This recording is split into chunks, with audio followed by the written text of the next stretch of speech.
Thanks for watching another episode of Bone Brothers Kentucky. We have no good action for you from us here in Kentucky. We got another good friend that's submitting video to us, Mark Helmer, hunts in southern Indiana. He's got a really cool video for you guys. He's a solo hunter, which I find just very interesting, and just a heck of a feat to accomplish. He's now killed a doe and this buck that we'll bring to you here.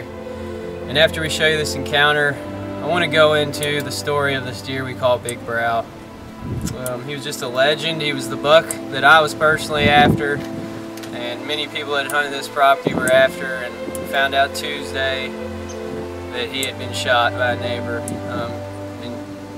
And while I sound sad, it is sad that I can't hunt him, but I'm glad that deer was killed. We thought all year that he'd be a harvestable deer, based on trail camera photos and actually seen him with our own eyes. But let's show you Mark's hunt, and when we get done, we'll go with you on the story of Big Brow.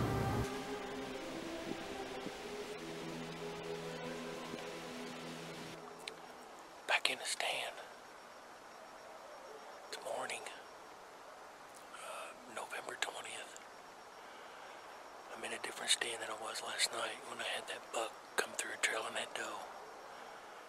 Last night, this house, which is now kind of behind me, kind of screwed me up.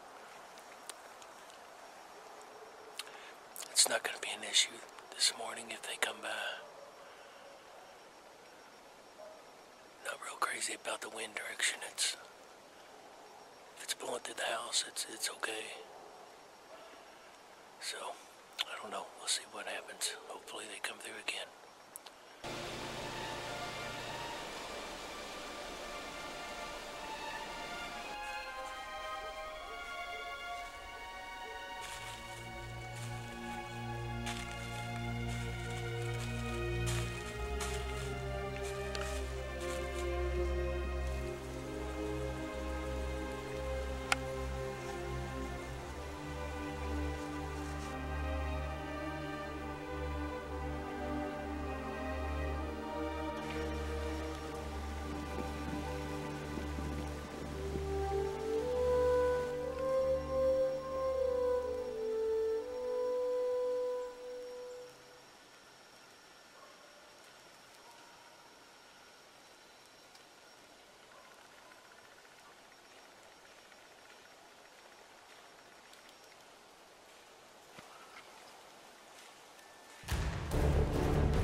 3-year-old deer. Oh, man, he just dropped like a sack of potatoes right there. It wasn't the perfect shot, but if I didn't stop him there, I couldn't get a shot when he came in on me. I think that's the deer we call too tall. That was unbelievable. Now I've got 2 solo hunts this year, one with a bow, with a doe, and now this buck with my pistol. It was sweet, man. Unbelievable. Wow. I believe that's the dude that came through last night. It was incredible.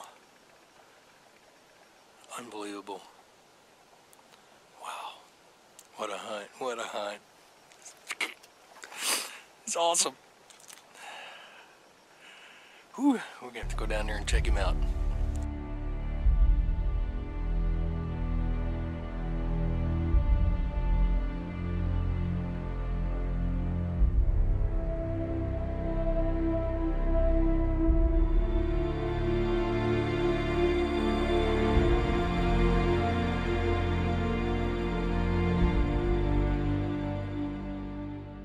Here he is.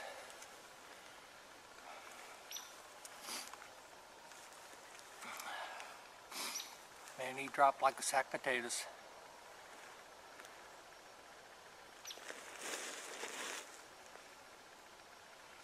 I had to work that camera over like crazy, as you'll be able to see, or already seen.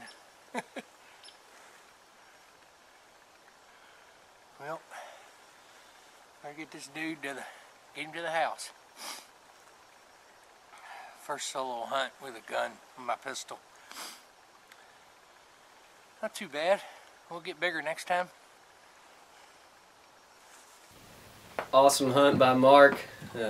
Congratulations, Mark, and I'm sure we'll be seeing more of Mark here in our videos. And he also runs his own YouTube channel. You guys should check it out. He did his own version of that hunt. A little bit longer and more detailed than ours, but it was great, and you can find that by searching Mark Hilmer on YouTube. So as I mentioned before, I just wanted to briefly go over this deer we call Big Brown. I'm sure if you guys have been following us, you've heard us talk about that deer. He was the deer we were after. We had just a really cool story with him. He was really old. We know he's at the very least 6 years old. We think he was actually 7. And he was just a really cool deer. Not the 12-point genetics that are going to grow you a 200-inch deer. He was an 8-pointer that we know of his whole life, but just a huge monstrous 8-pointer. And we just had a really cool story with him. And that's what we get into here at Bone Brothers more than anything, is the story we can produce with these deer. But he was a deer we encountered several times. I know I can speak for Uriah and myself. We encountered him in early October, and I think we about shaked ourselves out of the tree because we were so excited to hunt that deer and thought we were going to get an opportunity, but we didn't. But saying that, we have some stories with some other deer that maybe we can finish the stories this year or going into next year.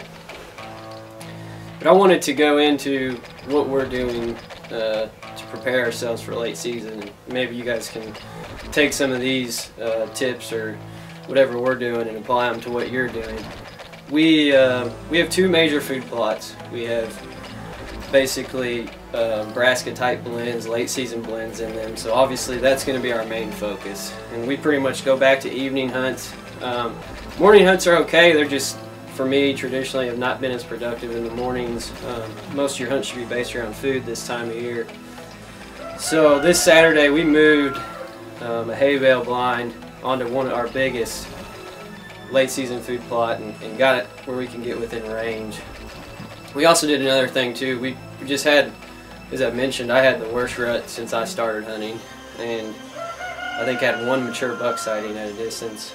And so what we did was we took our cameras and filtered them with some corn and our trophy rocks, just to get an inventory of what's back and what's around. And we checked them just the other day, and nothing yet. I think the best we had was a 2-year-old on there. So going into late season, what I do is I hunt smarter, not harder. And what I mean by that is I'm going to wait until that camera tells me our mature bucks are back in town, basically. And when they are, I'm going to pick a cold day with the right wind, and I'm going to go in and hunt those deer. But for me, there's just no reason to go sit out on these 50-degree days.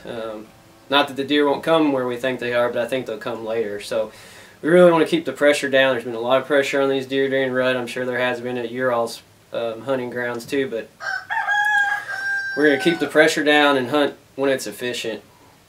So hope you guys extend all the luck for you guys who haven't filled your tag yet. I haven't either. And that leads me, to another thing is we do these shows, and other people that do shows, and they think, man, they just have great hunting ground. We experience the same up and downs you guys do. I've yet to have a close encounter or even have an opportunity at a shot at a mature buck. So just know that we feel that pain too. But keep pushing along.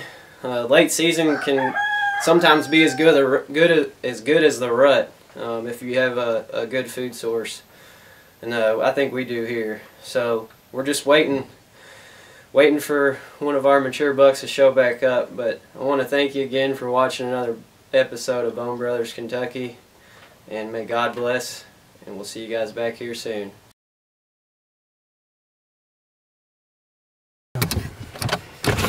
This is fun.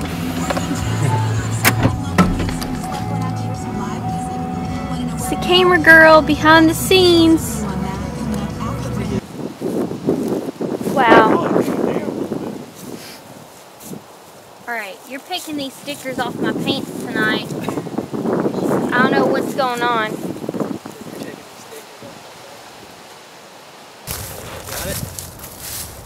Are you talking to me? Nothing poops around here, right? So I don't want to end up in horse manure. You got it? Yeah.